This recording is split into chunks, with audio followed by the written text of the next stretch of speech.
बिस्मिल्लाहिर्रहमानिर्रहीम अस्सलाम वालेकुम वरहमतुल्लाहि वबरकातुहू and welcome back to my channel. Welcome back to the new video. देखिए, हम लोग इस्तग़फ़ार भी कर रहे हैं, तहज्जुद भी पढ़ते हैं, दुरूद पाक भी पढ़ रहे हैं और दीगर वज़ाइफ भी कर रहे हैं, ज़िक्र भी कर रहे हैं अल्लाह का। लेकिन ऐसा है कि हमें इसका फ़ायदा हासिल नहीं हो रहा।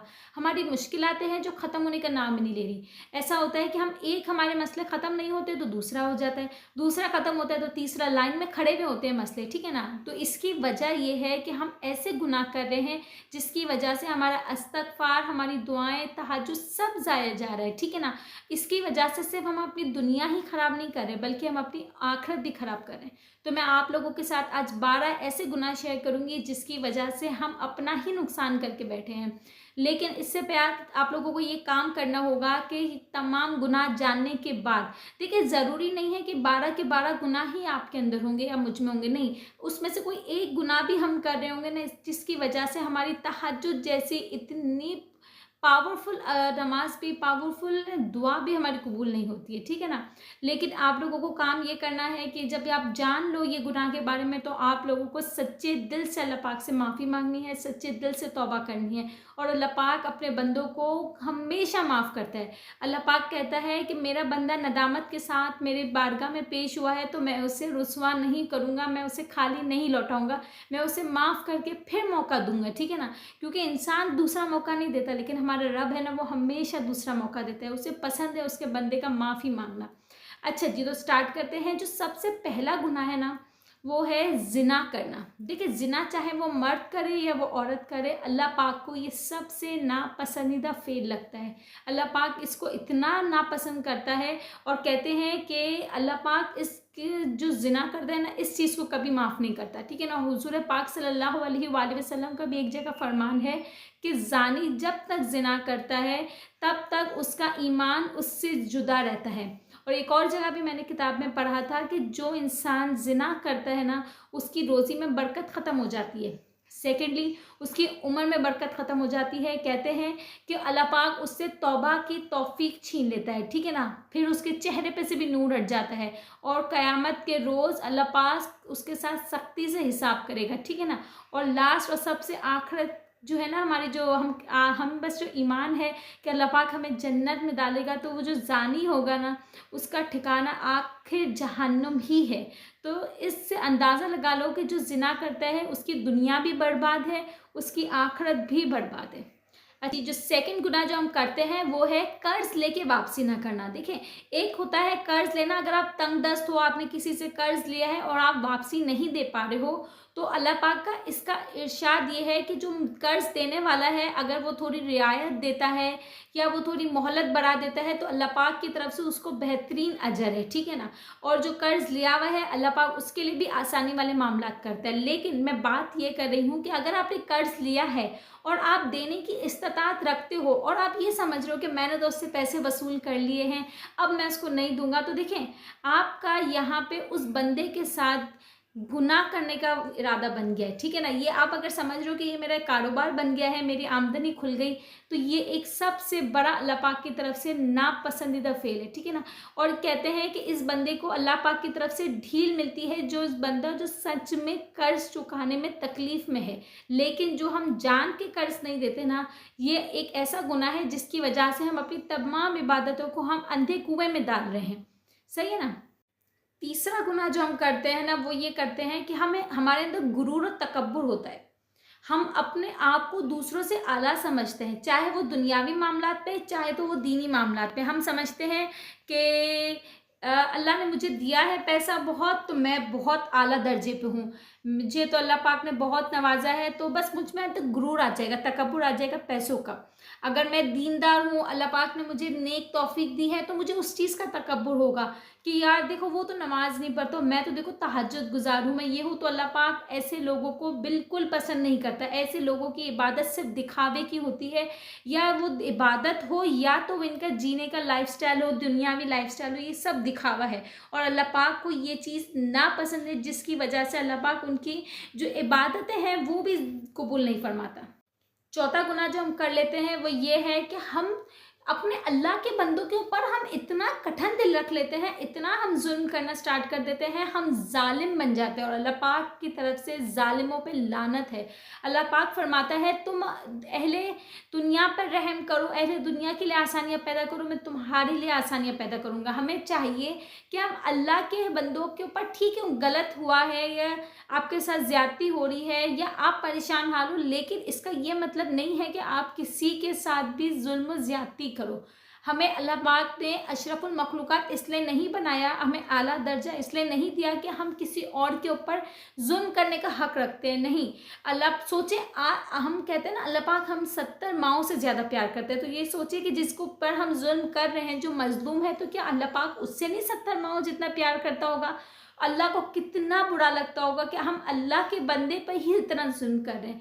तो ये जो अगर हम अपने साथ कहते हैं ना, जो मैं इसकी मिसाल मुझे ये याद आ रही है, जैसे हम अपने घरों में काम वालियाँ होती हैं, ठीक है ना, जो हम मेड्स रखते हैं और हम उसको उन लोगों को इतना इनके ऊपर जुल्म कर रहे होते हैं, इतना इनको परेशान करते हैं, उनकी ताकत से ज़्यादा उनसे काम ले रहे हैं, तो ये भी एक मजलूम ही है। और ये इन्हें भी अल्लाह उतना ही प्यार करता है जितना हमें। तो सोचे अल्लाह को कितना बुरा लगता होगा कि मैंने उसको कम दिया है, कमतर पैसों में बनाया है। इसका ये मतलब नहीं है कि मेरा ही बंदा उसके ऊपर जुल्म करे। ऐसे बंदों के ऊपर, ऐसे लोगों के ऊपर अल्लाह पाक की लानत है। और फिर आप मुझे बताएं, ऐसे लोगों की दुआएं, तहज्जुद, दुरूद पाक, अस्कार कहाँ से कबूल होंगे? अच्छा जी, जो 5वां बड़ा गुनाह है वो है रिश्वत लेना।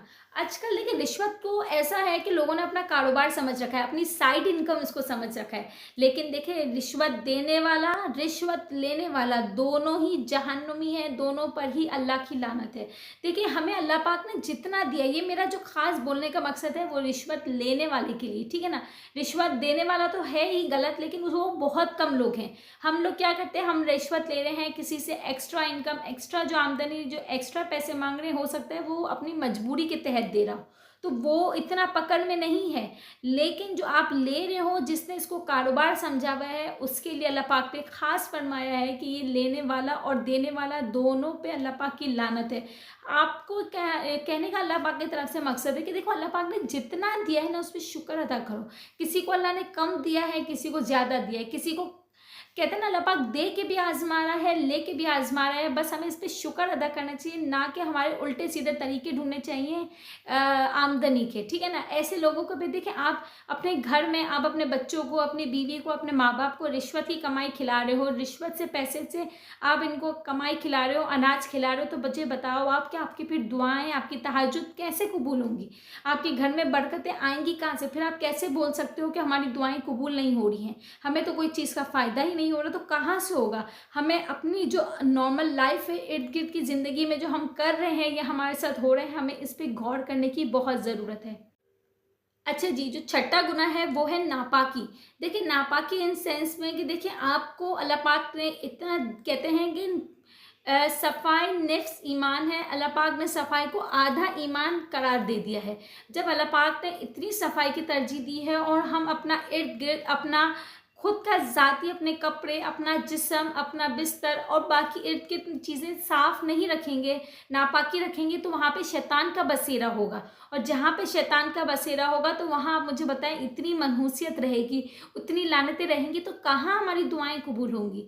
तो ये एक बहुत बड़ा फैक्टर है। चाहे बच्चे, देखिए बच्चों वाला घर सबका होता है, लेकिन हमें एज अ बड़े होके हमें ध्यान रखना है कि हमें छोटी छोटी पाकी का खुद ख्याल रखना है, ताकि हमारे घर में अल्लाह पाक की रहमतें बरसें, हमारे घर में फरिश्ते आए रहमतों के।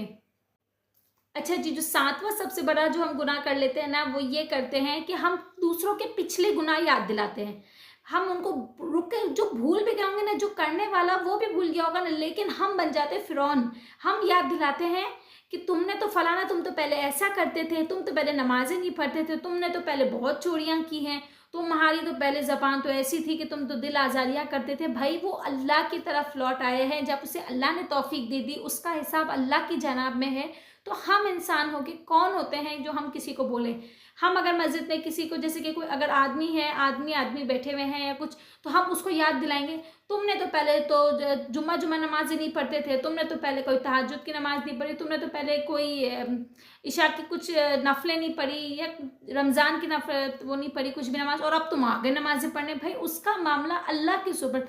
हम कौन होते हैं? ये भी एक सबसे बड़ा गुनाह है, किसी की दिल आज़ारी करना, दूसरों के गुनाह गिनवा, उनके गुनाहों की लिस्ट याद दिलाना, ये सब हमारा काम नहीं है। उसका मामला अल्लाह के सुपुर्द। हमें कुछ चीज़ें अल्लाह के सुपुर्द सोच डालनी है। हमें अपनी फ़िक्र करनी है कि हम कितने पानी में हैं, लेकिन नहीं, हमें दुनिया की फ़िक्र रहती है, दुनिया कितने गुनाह कमा रही है, दुनिया कितने सवाब कमा रही है, ये नहीं देखना कि हम कितने गुनाह कमा रहे हैं। अच्छा जी, जो नेक्स्ट पॉइंट था वो ये है कि हम दूसरों के ऐप तलाश करते हैं, दूसरों के अंदर बुराइयां ढूंढते हैं। हमें इसका हक किसने दिया? हमें इसका हक किसी ने नहीं दिया।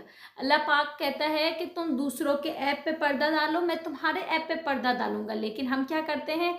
हमें नहीं, हमें दुनिया के ऐप ढूंढने, हमें मालूम करना है उसने क्या गुनाह किया, वो कैसे कमा रहा है, उसके घर में क्या हो रहा है, हमें इन सब की फिक्र है। हमें दूसरों के ऐप को पोशी करना, उसको ऐबों को दिखाना पसंद है, क्योंकि हमें हम इंसानी फितरत है ना, हम शैतान के बहकावे में आ जाते हैं बहुत जल्द। और फिर हम जब ये सब काम कर लेते हैं ना, फिर हम कहते हैं कि पता नहीं, हम तो इतनी इबादतें कर रहे हैं, हम तो तहज्जुदें पढ़ रहे हैं, हमारी नमाज़ों का कोई हमें असर ही क्यों नहीं होता? तो कैसे होगा? जब हमने हमारे लिए कुएं में नेकियां डाल रहे हैं, तो फिर उस नेकियों का अजर हमें कहाँ मिलेगा? हमें अपनी नेकियों को हमारे आखिरत के लिए जमा करने हैं, हमें उन नेकियों को हमारे दुनिया के लिए ज़ख़ीरा करना है, ताकि हमारे लिए आसानियाँ पैदा हो। अच्छा जी, जो नंबर 9th पॉइंट है वो है शिर्क करना। देखिए, अल्लाह पाक को किसी का शरीक ठहराना, वो अल्लाह पाक को, ये समझिए, हर गुनाह, हर चीज़ अल्लाह पाक हमें माफ़ी कर सकता है, हमें बर्दाश्त कर सकता है, हमें दूसरा चांस देता है। लेकिन शिर्क करना अल्लाह को नापसंद है। शिर्क करना क्या? अपनी इबादत में हमारे माबूद को सिर्फ अल्लाह के अलावा किसी और को मानना। हमें ये मानना है कि सिर्फ़ और सिर्फ हमारा माबूद, हमें बनाने वाला, इस दुनिया को खालिक व मालिक सिर्फ़ और सिर्फ अल्लाह है। जब हम उस किसी को इस पर शरीक ठहरा देते हैं ना, तो जब उस शरीक ठहराने का मतलब है अल्लाह पाक की हमने नाराज़गी ले ली है, अल्लाह पाक से हमने जंग करी है, ठीक है ना। और जिस काम में हम अल्लाह से जंग कर ले, आप मुझे बताएं, क्या उसमें हम कभी कामयाब हो सकते हैं? नहीं हो सकते। तो ये छोटी छोटी चीज़ें हैं, हम कुछ जान के कर लेते हैं, कुछ हम बेध्यानी में कर लेते हैं, ठीक है ना। हमें अपने अमाल पे गौर करना है कि हम कहाँ कुछ गलती बोल रहे हैं, कहाँ कुछ गलत अल्फाज निकाल रहे हैं, कहाँ हम गलत रास्ते पे चल रहे हैं, और इसके बाद हम खुद देखेंगे कि हमारी दुनिया, हमारी आखिरत बहुत अच्छी संवर जाएगी। अच्छा जी, जो नंबर 10 पॉइंट है वो है रियाकारी करना। रियाकारी करना मतलब ये कि लोगों को दिखावा दिखाना, ताकि लोग हमारी वाहवाही करें। अब हम जो रमज़ान में, हम एक मिसाल है, अतियात दे रहे हैं, तो दुनिया को दिखा दिखा के दे रहे हैं कि मैंने मस्जिद के लिए चंदा दिया, मस्जिद के लिए मैंने अतियात दी, ताकि लोग वाह करें, अल्लाह ये तो कितना है, कितना नेक काम करता है, इतना नेकी में देता है। जबकि इस्लाम कहता है कि तुम अगर कोई नेकी करो, तुम किसी राह हक में, अल्लाह की राह में खर्च करो, तो ऐसे खर्च करो कि सीधे हाथ से करो, तो उल्टे हाथ को खबर ना हो। लेकिन नहीं, हम अगर फजर की नमाज़ पढ़ेंगे तो हम 4 लोगों को बता कर करेंगे, ताकि लोग हमें नमाजी समझें। हम कोई दूसरा, हम जैसे हज पे जा रहे हैं, तो हम पूरे ऐलान करके जाएंगे, ताकि लोग फिर हमें बोले, हाँ ये देखो हाजी आया है। जबकि हम हज कर रहे हैं, हम अल्लाह के लिए और अपनी मोहब्बत, अल्लाह की मोहब्बत और हमारे अपने लिए कर रहे हैं, ना कि हमें दूसरों को दिखाने के लिए करना है, ठीक है ना। हमें ये चीज़ें अपने अंदर चेंज करने की ज़रूरत है। अच्छा जी, जो 11th पॉइंट है वो है हसद करना। हसद करना तो ऐसा है, आप अपने अंदर हसद रखते हो, जैसे दीमक मिट्टी जो लकड़ी को खाता है ना, वैसे हसद इंसान को खा जाता है। हम हसद करते हैं कि यार फलाना शख्स तो देखो, उसके पास अल्लाह ने इतना दिया है, वो फलाना शख्स तो देखो, वो तो वहाँ घूमने चला गया, वो फलाने शख्स के पास वो अल्लाह पाक ने रहमत भी दे दी, नेमत भी दे दी। हम ये सब हसद करते हैं, और हसद करके देखिए सामने वाले का कुछ नहीं जा रहा, हसद करके हम उस हसद की आग में खुद को ही जल रहे हैं। इससे बेहतर है हम सामने वाले की खुशी में खुश हो जाएं, ताकि अल्लाह हमसे राज़ी हो जाए, और जिस चीज़ की हमारे पास कमी है, अल्लाह हमसे राज़ी होकर हमें नवाज दे। वो हमें अपने अंदर बदलाव लाने की ज़रूरत है। हम अपने अंदर जब बदलाव लाएंगे ना, तो हमारी इबादतों को खुद ब खुद आला दर्जा मिलेगा, अर्श पे कबूलियत का दर्जा मिलेगा। अच्छा जी, जो नंबर 12 पॉइंट है वो ये है कि अल्लाह की रहमत से मायूस होना। देखें, हम क्या होते हैं, अल्लाह की रहमत से मायूस हो जाते हैं। हमें होता है कि बस यार अल्लाह पाक तो देखो हमारा ये काम कर ही नहीं रहा, अल्लाह पाक तो हमारा मेरी दुआएं नहीं सुनता, मेरे तो कोई काम बन ही नहीं रहा, पता नहीं लोगों के तो हर काम हो जाते हैं, जो लोग सोचते हैं वो हो जाते हैं, मेरे साथ तो अल्लाह पाक मेरा साथ ही नहीं दे रहा। हम देखें, अल्लाह पाक हमारे हर वक्त साथ है, अल्लाह पाक हमारी शहरत से ज़्यादा करीब है। वो हमें रोज़ी दे रहा है, हमें खिला रहा है, हमें फैमिली दी है, सर ढकने के लिए छत दी है, चलता फिरता जिस्म दिया है, सांस लेने को दी है, अपने हाथों से खा सकते हैं, उस खाने को हजम कर सकते हैं। अल्लाह पाक ने इतना हमारा साथ दे रहा है, कोई रात हमें भूखा नहीं सुलाता, और इसके बाद भी हम अल्लाह पाक से शिकवा शिकायत करें कि और अल्लाह पाक की रहमत से मायूस हो जाते कि हर चीज़ मिली है और हर चीज़ मिलेगी अगर बेहतर होगी, लेकिन सही वक्त पर। अगर उस वक्त तक हमें नहीं मिलता है तो हम मायूसी डाल लेते हैं, तो ये मायूसी करना भी तो गुनाह है। अल्लाह पाक कहते हैं मेरी रहमत से मायूस ना हो, मेरी शान के मुताबिक मैं तुम्हें नवाजूंगा, लेकिन सही वक्त पे। और वो सही वक्त भी अल्लाह पाक अगर कर रहा है तो हमारे लिए, क्योंकि उसे बेहतर पता है कि कौन सा वक्त हमारे लिए बेहतर है। हमें चाहिए कि हम इनमें से कोई भी गुनाह कर रहे हैं तो देखिए, आज ही आपको और मुझे अपने अल्लाह पाक से सच्ची माफ़ी मांगनी है, और साथ साथ इन गुनाहों को छोड़ के फिर एक नई शुरुआत करनी है अपनी इबादतों में, और अपने आखिरत के लिए एक अच्छा ज़खीरा जमा करना है। इंशाल्लाह मिलते हैं नेक्स्ट वीडियो में। टिल देन अल्लाह हाफिज़।